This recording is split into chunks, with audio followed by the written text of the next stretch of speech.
China, China, China. Presidential candidates love to talk China, and sometimes that doesn't turn out so well.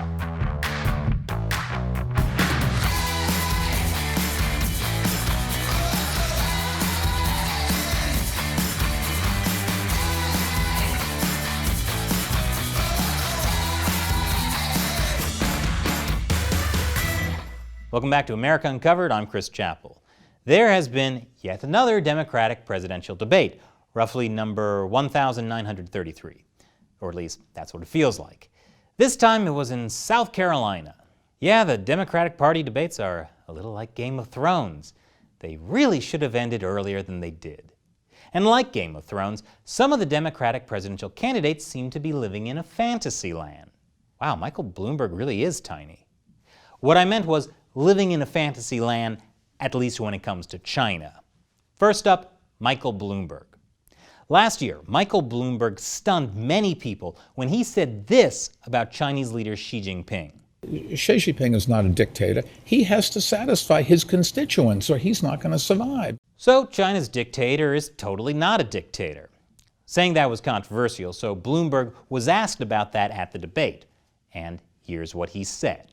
And I think the Chinese government has not been open. Their press, the freedom of press does not exist there. Their human rights record is abominable, and we should make a fuss. Oh, well, that's pretty good. I guess we can. What's that, Shelley? There's more?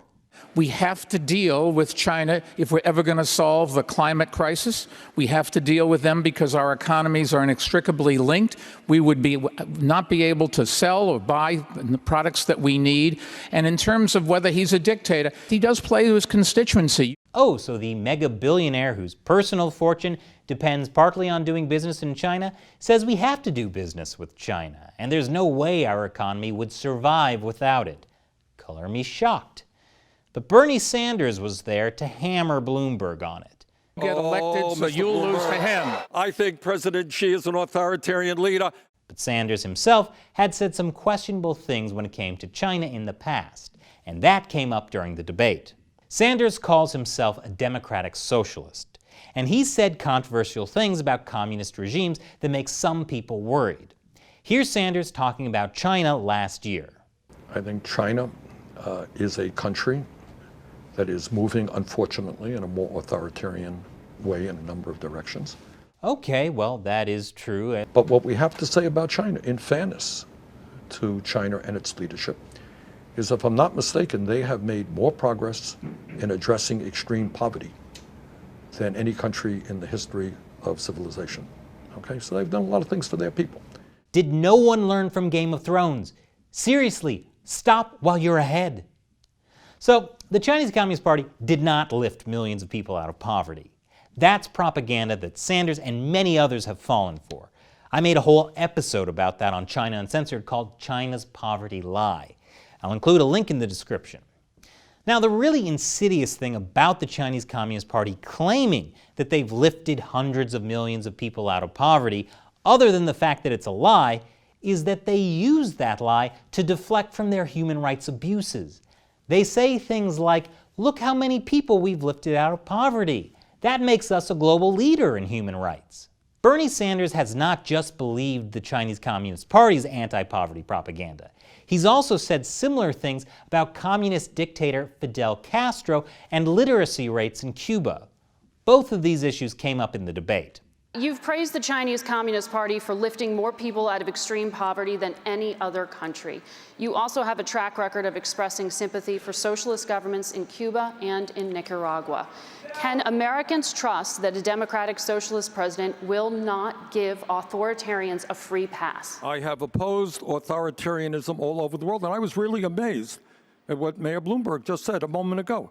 You got a real dictatorship there? Of course you have a dictatorship in Cuba. What I said is what Barack Obama said in terms of Cuba, that Cuba made progress on education. Yes, I think, really?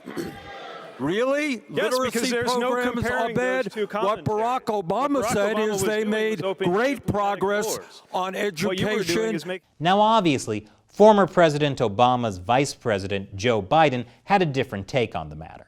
Biden doubled down on his experience as vice president in how he'd deal with China.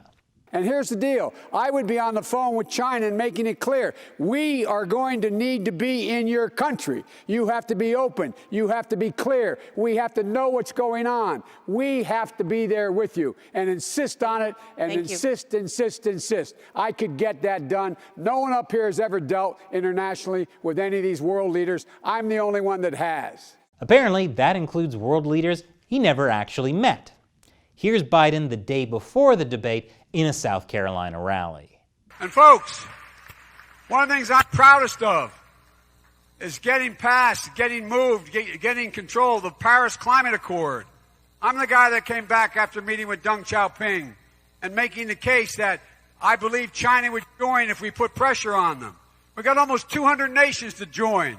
Biden was involved in negotiating the Paris climate deal with China in 2016. The problem is that former Chinese leader Deng Xiaoping died in 1997. Biden probably meant Xi Jinping. How bad of a gaffe was that? Well, I can't think of a time when Americans have voted for a man who occasionally puts their foot in their mouth. Can you? So what do you think of these candidates' views on China? And do you have any clue who's going to win the primary? I need this election cycle to be over, okay? Once again, I'm Chris Chappell. Thanks for watching America Uncovered.